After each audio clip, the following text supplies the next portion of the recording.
आज के इस वीडियो में हम समझने वाले हैं होम लोन के बारे में। तो अगर आप भी दुबई के अंदर प्लान कर रहे हो अपनी प्रॉपर्टी में इन्वेस्ट करने का और सोच रहे हो कि होम लोन कैसे मिलता है, क्या क्या प्रोसेस होते हैं, क्या क्या डॉक्यूमेंट्स लगते हैं, तो आज की इस वीडियो को आप लास्ट तक देख लीजिएगा। बिकॉज आज की इस वीडियो में मैं कवर करने वाला हूँ एलिजिबिलिटी क्या रहती है यहाँ पर लोन लेने के लिए, सेकेंडली डॉक्यूमेंट्स क्या क्या लगते हैं, इंटरेस्ट रेट क्या रहता है और साथ में क्या क्या प्रोसेस के थ्रू आपको होम लोन यहाँ पर मिल सकता है। तो सबसे पहले हम बात करते हैं एलिजिबिलिटी की। अब एलिजिबिलिटी के अंदर भी दो कैटेगरीज आ जाती हैं। पहली वो कैटेगरी जो यहाँ के रेसिडेंट्स हैं, यानी कि जो यूएई की रेसिडेंट है, और सेकंड कैटेगरी आ जाती है जो नॉन रेसिडेंट है, यानी कि वो दुनिया की किसी भी और कंट्री से यहाँ पर इन्वेस्टमेंट करने का प्लान कर रहे हैं। तो अगर बात करते हैं यहाँ के रेसिडेंट्स के लिए, तो उनके लिए मिनिमम रिक्वायरमेंट होती है 10 से 15 हजार दिरहम की सैलरी। साथ में एज रिक्वायरमेंट होती है मिनिमम 21 साल और मैक्सिमम 65 साल की, यानी कि 65 ईयर्स की। साथ में आपकी जॉब होनी चाहिए कम से कम 3 से 6 महीने पुरानी, और साथ में आपके पास स्टेटमेंट भी होनी चाहिए जिसमें आपकी सैलरी क्रेडिट होती हो।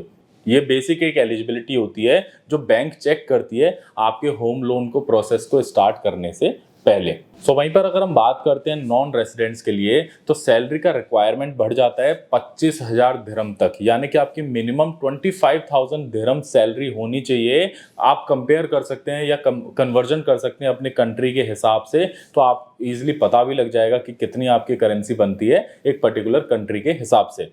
साथ में आपकी 6 महीने की बैंक स्टेटमेंट होनी चाहिए। साथ में आपका क्रेडिट रिपोर्ट होना चाहिए जिस भी कंट्री से आप बिलोंग करते हैं वहां की, और उसके साथ साथ आपका एक इनकम प्रूफ भी होना चाहिए। तो ये एक बेसिक एलिजिबिलिटी होती है जो बैंक देखती है आपके लोन को प्रोसेस करने से पहले। अब बात कर लेते हैं कि क्या इंटरेस्ट रेट यहाँ पर मिलता है, बिकॉज लोगों के बहुत से क्वेश्चंस होते हैं जब भी क्लाइंट हमसे पूछते हैं इंटरेस्ट रेट के बारे में कि क्या रहेगा क्या नहीं। तो यहाँ का इंटरेस्ट रेट मैं आपको बता दूं बहुत ही फ्लेक्सिबल और बहुत ही नॉर्मल रहता है in comparison to other countries. जैसे कि अगर मैं बात करता हूँ नॉर्मल रेसिडेंट्स के लिए, तो ऑन एन एवरेज 3.5 से लेकर के 4% का एक इंटरेस्ट रेट पे उनको लोन मिल जाता है यहाँ से।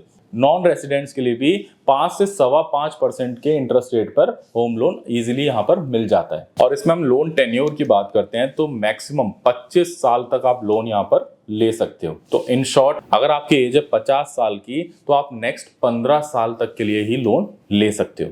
अब बात कर लेते हैं इंटरेस्ट रेट की। तो यहाँ पर इंटरेस्ट रेट बहुत ही नॉर्मल रहता है in comparison to other countries, क्योंकि अगर मैं बात करता हूँ रेसिडेंट्स के लिए तो इंटरेस्ट रेट है यहाँ पर 3.5 से 4% का ऑन एन एवरेज। वहीं पर नॉन रेसिडेंट के लिए आ जाता है 5 से 5.25% का, जो कि काफी अच्छा है अगर हम कंपेयर करते हैं अपने होम कंट्रीज से भी। तो लोन लेने के टाइम पर हमें एक और चीज का ध्यान देना होता है कि जो इंटरेस्ट रेट है वो किस तरीके से आगे चलेगा, क्योंकि लोन टेन्योर हो सकता है आपका 10 साल का हो, 15 साल का हो, 20 साल का हो, या इवन 25 साल का ही क्यों ना हो, लेकिन वहां पर इंटरेस्ट रेट का टाइप अगर आप देख लोगे तो आप उसमें बहुत पैसा सेव भी कर सकते हो एंड बहुत अच्छे से अपने फाइनेंस को मैनेज भी कर सकते हो। सो नंबर 1 उसमें आ जाता है फिक्स्ड रेट, यानी कि जिस रेट ऑफ इंटरेस्ट पर आप लोन ले रहे हो अगले 5 साल तक वही सेम रेट फॉलो होगा, उसमें कोई भी चेंजेस बैंक के द्वारा नहीं किया जाएगा। After 5 years depending on the market वो फ्लक्चुएट होता रहेगा। तो ये होता है फिक्स्ड रेट, यानी कि 5 साल तक आप एकदम फ्री रहते हो रेट ऑफ इंटरेस्ट को लेकर के। सेकंड आ जाता है वेरिएबल रेट, यानी कि वहां पर मार्केट के अकॉर्डिंगली या सेंट्रल बैंक के अकॉर्डिंगली चीजें जैसे जैसे चेंज होती हैं, ऊपर नीचे चलती है, वैसे ही आपका रेट ऑफ इंटरेस्ट भी फ्लक्चुएट करता रहता है। तो यहाँ पर जो ईएमआईज होती हैं हो सकता है वो वेरिएबल रहे टाइम टू टाइम। थर्ड आ जाता है वेरिएबल रेट, यानी कि एक टाइम तक तो वो फिक्स रहेगा एंड आफ्टर दैट वो चेंज हो जाएगा वेरिएबल में। वहीं पर अगर आप एक रेसिडेंट हो तो आप up to 80% of the property value के लिए एलिजिबल होते हो लोन के लिए। वो फिर डिपेंड करता है आपकी प्रोफाइल के ऊपर, आप क्या इनकम ले रहे हो एंड वो सारी चीजें, एंड डिपेंड करता है बैंक टू बैंक भी। रेसिडेंट हो तो आप एलिजिबल होते हो maximum 60%।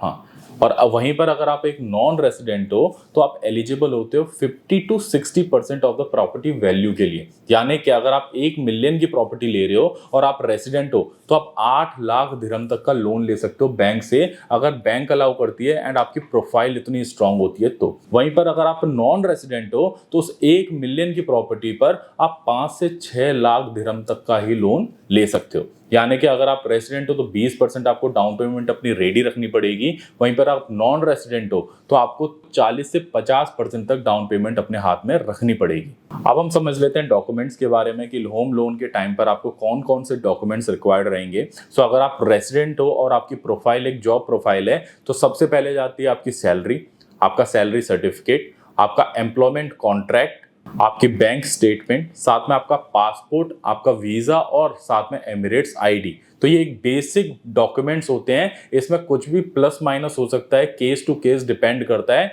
And bank to bank depend करता है। वहीं पर अगर नॉन रेजिडेंट की मैं बात करता हूं और आपकी प्रोफाइल एक जॉब की है तो आपको चाहिए होता है 6 महीने की बैंक स्टेटमेंट, 25,000 दिरहम की मिनिमम सैलरी, एक मिनिमम एवरेज बैलेंस जो आपको मेंटेन करना होता है 6 महीने तक, और साथ में आपकी क्रेडिट रिपोर्ट भी। और साथ में अगर आप नॉन रेजिडेंट के साथ साथ आप एक बिजनेस ओनर हो तो अगर मैं इंडिया की बात करता हूँ 2 साल के आईटीआर प्लस आपका कंपनी का बैंक स्टेटमेंट लगना भी मस्त हो जाता है। इसमें डॉक्यूमेंट जो है वो प्लस माइनस हो सकते हैं, जैसे मैंने बताया केस टू केस और बैंक टू बैंक डिपेंड करता है। तो आप जब भी लोन के लिए अप्लाई करेंगे तो आपको प्रॉपर सेट ऑफ डॉक्यूमेंट्स वहां के आरएम द्वारा बता दिया जाता है, जिसके अकॉर्डिंगली आप डॉक्यूमेंट्स अरेंज कर सकते हो।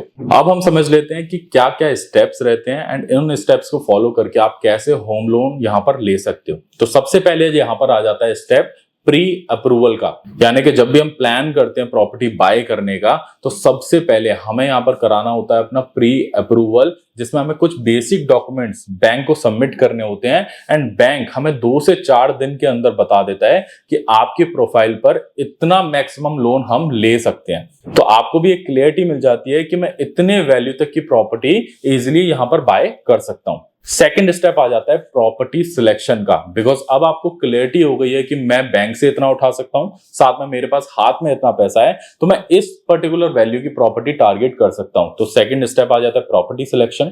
थर्ड स्टेप आ जाता है जैसे आपकी प्रॉपर्टी फाइनल कर लेते हो, आप प्रॉपर्टी की डिटेल्स के साथ, अपने फंड्स के साथ, जो डाउन पेमेंट आप देने वाले हो उसके साथ आप डॉक्यूमेंट सबमिट कर देते हो फाइनल अप्रूवल के लिए सीधा बैंक में, और बैंक वहां से आपको सीधा अप्रूवल देता है एंड साथ में फोर्थ स्टेप वहां से चालू हो जाता है ट्रांसफर और डिसबर्समेंट का, जिसके अंदर यहाँ की डीएलडी दुबई लैंड डिपार्टमेंट भी इन्वॉल्व रहता है बैंक के साथ साथ।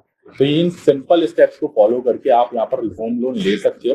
एंड उसमें भी सबसे इंपॉर्टेंट बात मैं आपको बता दूं, अगर आप रेसिडेंट हैं तो आप एलिजिबल रहते हो रेडी प्रॉपर्टी के लिए भी एंड ऑफ प्लान प्रॉपर्टी के लिए भी, with some selected developers and with selected banks. लेकिन अगर आप एक नॉन रेसिडेंट हो तो आप केवल यहाँ पर होम लोन ले सकते हो एक रेडी प्रॉपर्टी के ऊपर।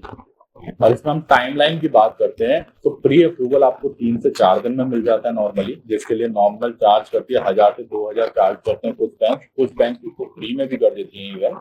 एंड अगर मैं बात करता हूँ पूरे प्रोसेस के लिए तो आपको 3 से 4 हफ्ते में पूरा प्रोसेस डन हो जाता है अगर आपके डॉक्यूमेंट्स इंटैक्ट हैं एंड आप प्रॉपर्टी को लेकर के एकदम श्योर हो। तो अब हम जान लेते हैं कौन कौन सी बैंक है जिनके थ्रू आप होम लोन अप्लाई कर सकते हो इजीली। तो नंबर 1 आ जाता है एमिरेट्स एमबीडी, सेकंड आपका एडीसीबी, थर्ड आ जाता है राक बैंक यानी कि रसल खेमा बैंक, फोर्थ आ जाता है आपका फैब यानी फर्स्ट अबू धाबी बैंक।